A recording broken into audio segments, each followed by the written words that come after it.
Oke, Assalamualaikum warahmatullahi wabarakatuh. Selamat pagi semua. Perkenalkan kami dari kelompok 5, yaitu dengan aplikasi SIKAS ini. Next.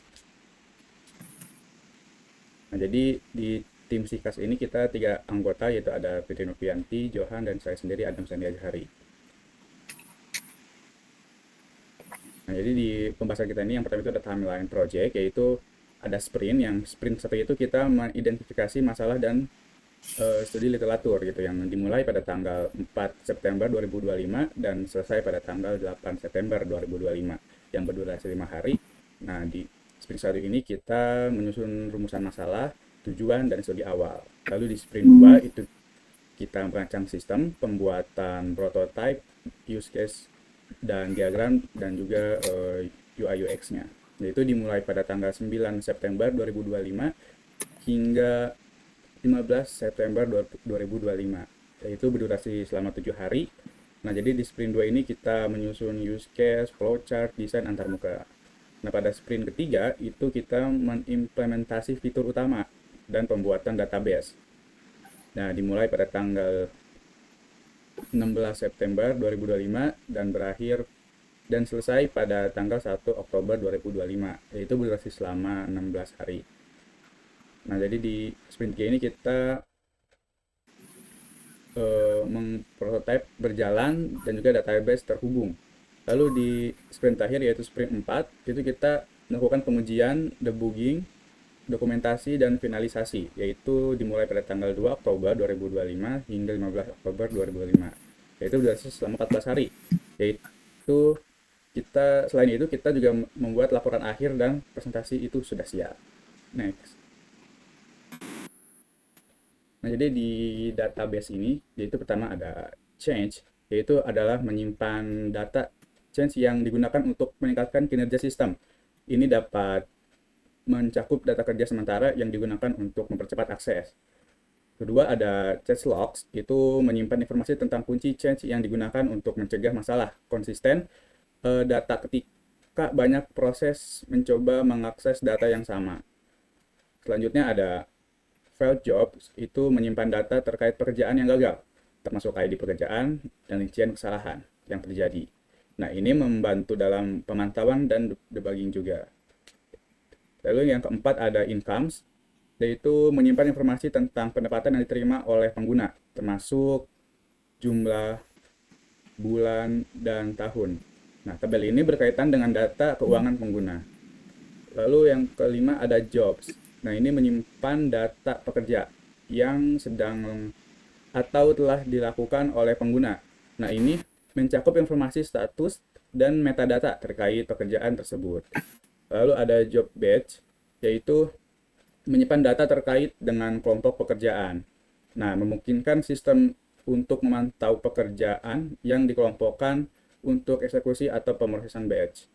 Yang keenam itu ada selanjutnya itu ada migration, yaitu menyimpan informasi tentang migrasi database yang telah dilakukan. Nah, termasuk versi dan waktu migrasi ini itu membantu melacak perubahan skema database yang dari waktu ke waktu. Lalu lanjut, itu ada outcomes, yaitu menyimpan data pengeluaran atau hasil yang terkait dengan si pengguna. Nah, ini mencakup deskripsi, jumlah, dan tanggal pengeluaran. Lalu ada password reset tokens. Nah, ini menyimpan token yang digunakan untuk mereset kata sandi pengguna. Nah, token ini itu mengamankan proses pemulihan akun. Lalu ada payment methods, yaitu menyimpan metode pembayaran yang tersedia atau digunakan oleh pengguna. Nah, ini termasuk informasi terkait cara pembayaran yang digunakan. Lalu ada session, yaitu menyimpan data sesi login pengguna, itu seperti token sesi dan aktivitas terakhir. Nah, ini membantu mengelola autentikasi dan sesi pengguna. Lalu ada social user, yaitu menyimpan informasi pengguna yang masuk melalui autentikasi sosial. Misalnya ada kayak login menggunakan Google atau Facebook. Lalu ada user, itu dia menyimpan data pengguna utama seperti ID, nama, email, password, dan informasi identifikasi. Yang terakhir ada user allowed, yaitu menyimpan data tentang pengguna yang diizinkan, mungkin terkait dengan kontrol akses atau izin khusus untuk pengguna tertentu. Selanjutnya.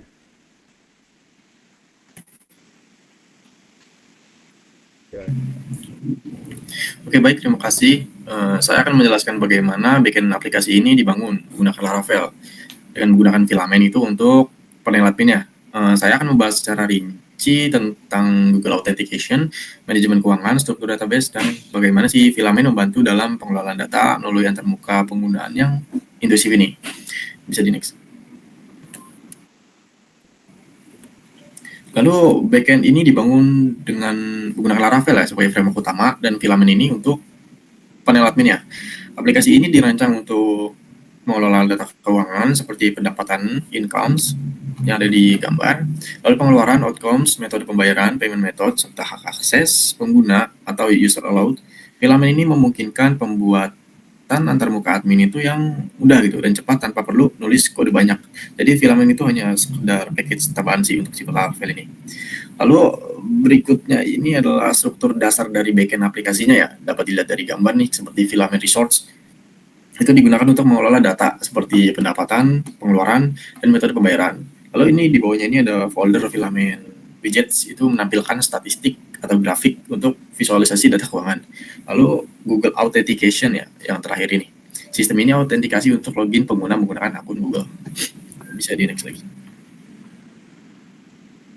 Nah, salah satu fitur utama dari backend aplikasi ini tuh adalah Google Authentication gitu ya, untuk autentikasi pengguna. Pengguna ini dapat masuk menggunakan Google mereka, akun Google mereka, yang mempermudah proses login gitu, dan menghindari pengguna untuk membuat akun secara manual seperti memasukkan email dan password. Proses ini melibatkan dua langkah. Pertama, yang pertama, pengalihan ke Google. Pengguna diarahkan ke halaman login Google untuk memilih akun yang digunakan, seperti pada di layar lah. Lalu ini callback dan pengalihan ke dashboard ketika pengguna sudah memilih akun Google-nya. Di backend kita ini menggunakan Socialite atau framework bawaan dari Laravel juga untuk menangani autentikasi dan mendapatkan informasi pengguna dari si Google-nya gitu. Bisa di next.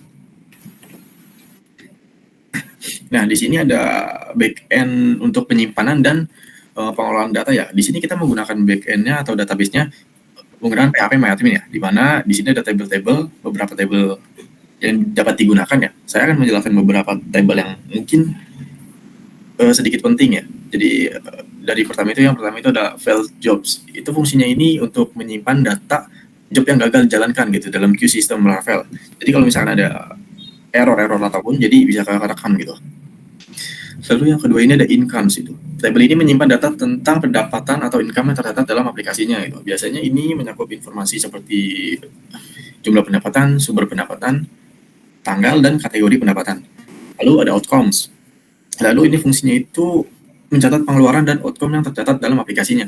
Biasanya mencakup informasi seperti pengeluaran, kategori pengeluaran, tanggal, dan metode pembayarannya. Lalu ada payment method.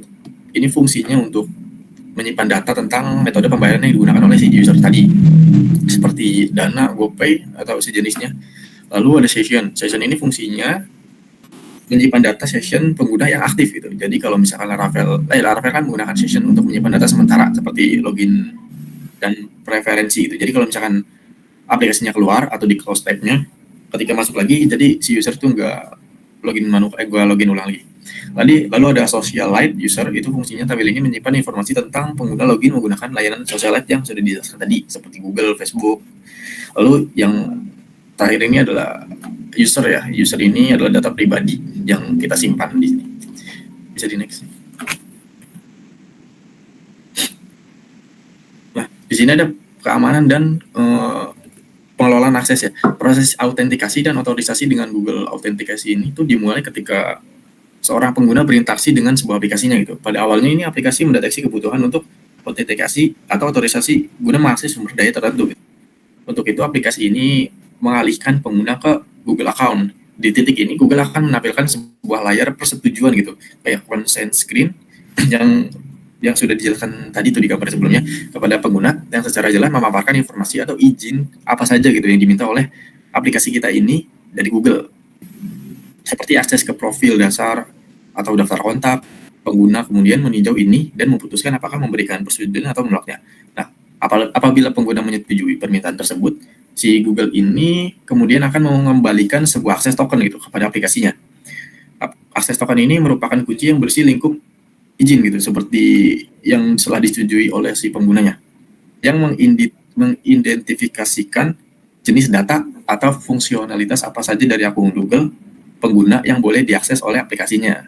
Jadi dari sisi backend gitu kita mengambil sebuah data dari pengguna lewat si Google itu dengan persetujuan si pengguna itu.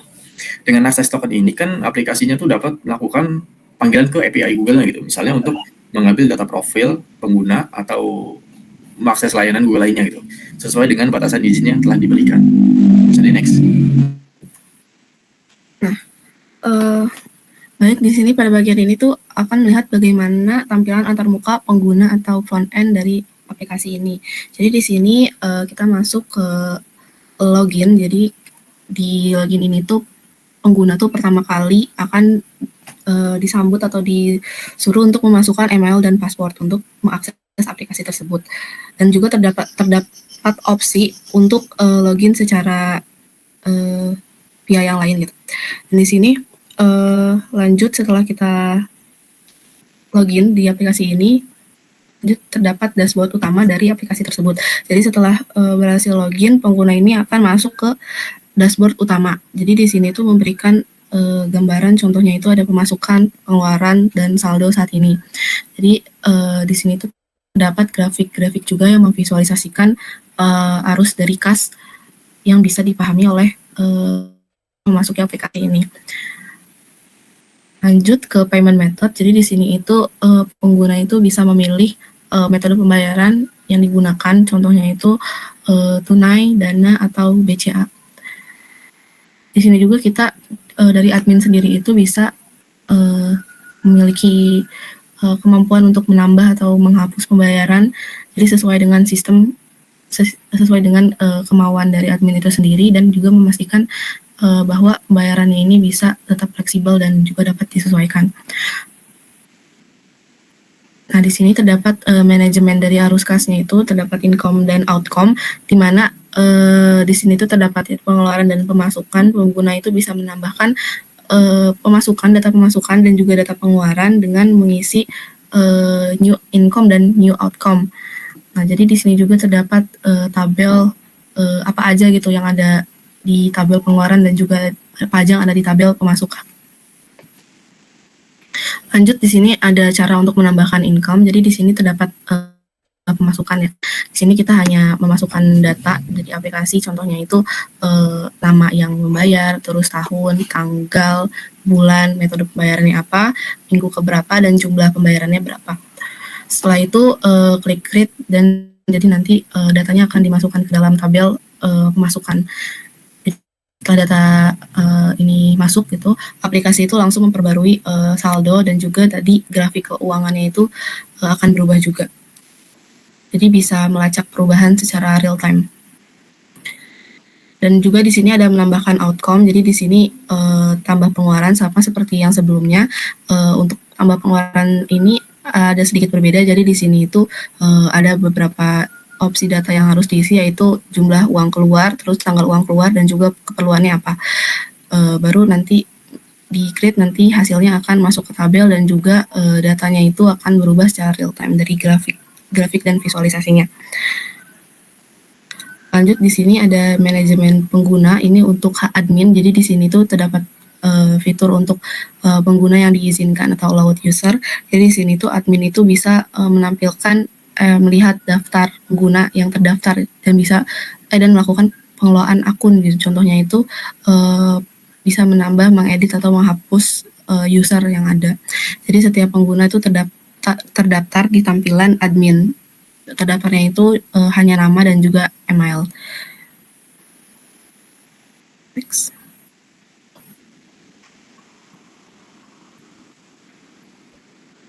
Oke, mungkin sekian dari kelompok kami.